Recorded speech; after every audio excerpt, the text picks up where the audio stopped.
3 হল presentation presentation বস্তুটো হল কি present কৰা কাৰোবাক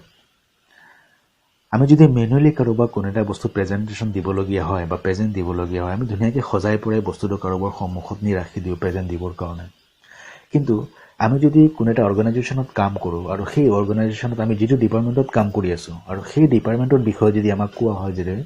সেই ডিপাৰ্টমেন্টৰ বিষয়ে এটা প্ৰেজেন্টেশন বনাই তুমি আমাক শো কৰা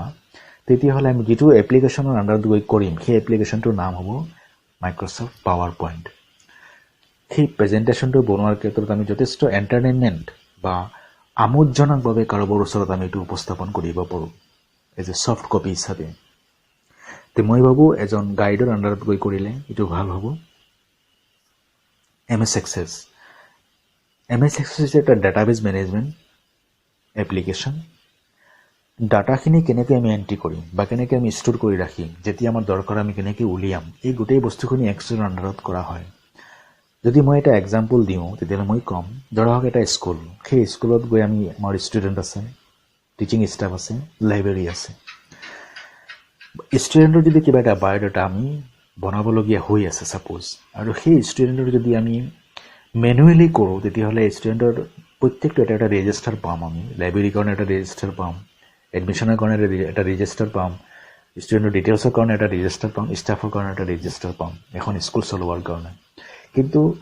যিকোনো এটা আপডেট কৰিব লাগে টিচাৰৰ এটা আপডেট কৰিব লাগে বা লাইব্ৰেৰীত এটা আপডেট কৰিব লাগে বা ষ্টুডেন্টৰ এটা আপডেট কৰিবলগীয়া হয় যদি আপডেট কৰিবলগীয়া হয় তেতিয়াহলে আমাৰ কিমান সময়ৰ অপচয় হ'ব বিভিন্ন ৰেজিষ্টাৰ বিচাৰি আমি তাত আপডেট কৰিব লাগে কিন্তু এক্সেছে কি কৰিছে আমাক এটা প্লেটফৰ্ম দিছে যেটো প্লেটফৰ্মৰ আন্ডাৰত গৈ আমাৰ নিজৰ ইচ্ছামতে আমি এটা সফটৱেৰ ডিজাইন কৰিব পাৰো কাৰণ তাত ডিজাইন কৰি আমাৰ নিজৰ ইচ্ছামতে তাত আমি ডাটা এন্ট্ৰি কৰি আমি লিংক কৰিব পাৰো ৰিলেচন কৰিব পাৰো কোৱেৰি বনাব পাৰো টেবুল বনাব পাৰো ৰিপৰ্ট বনাব পাৰো ফৰ্মত বনাই আমি ফৰ্মখিনি ইউজ কৰিব পাৰো ফৰ্মত আমি ডাটা এন্ট্ৰি কৰিব পাৰো আমি যেতিয়া লিংক কৰিলাম লিংক কৰি সাপোজ ধৰক আমি এটা ষ্টুডেন্টত আপডেট কৰিবলগীয়া হয় আমি মাষ্টাৰ টেবুল যেটো থাকিব সেই মাষ্টাৰ টেবুলত গৈ আমি আপডেট কৰি দিয়াৰ লগে যিমানখিনি টেবুল আছে গোটেইখিনি টেবুলত অটোমেটিক আপডেট হৈ যায় যেতিয়া মাষ্টাৰ টেবুল বা কি বা প্ৰাইমাৰী কি সেইখিনি বস্তু বুজিবৰ কাৰণে যিকোনো এজন গাইডৰ আন্ডাৰত গৈ আমি প্ৰেক্টিকেল কৰিলে বেছি উপকৃত হ'ব বুলি মই ভাবো নেক্সট আহিছে মাইক্ৰসফট অফিস আউটলুকটো আমি ইমেইল সেন্ড কৰাত বা ৰিসিভ কৰাৰ ক্ষেত্ৰত আমি এটো ইউজ কৰিব পাৰো নেক্সট আহিছে মাইক্ৰসফট পাব্লিশ্বাৰ তাত আমি মাৰ্কেটিং মেটেৰিয়েলছখিনি পাব্লিশিংৰ কাৰণে আমি এটো এই এপ্লিকেশনটো আমাৰ কামত লাগে মাইক্ৰসফট অফিস or simply office হৈছে ক্লায়েন্ট সফটওয়্যাৰ সাৰ্ভাৰ সফটওয়্যাৰ এই সাৰ্ভিসটো ডেভেলপ কৰিছিলে মাইক্ৰসফটে বিল গেটছে ফাৰ্স্ট এনাউন্স কৰিছিলে মাইক্ৰসফটটো 1 আগষ্টৰ 1988ত লাছ ভেগাছৰ CMDX-ত ফাৰ্স্ট ভাৰ্সন আছিল মাইক্ৰসফট অফিসৰ ওয়াৰ্ড এক্সেল আৰু পাৱাৰ পইণ্ট মাইক্ৰসফট অফিসক এটা ডেভেলপমেন্ট প্লেটফৰ্ম দিয়া হৈছিল লাইন অফ বিজনেছৰ কাৰণে On July 10,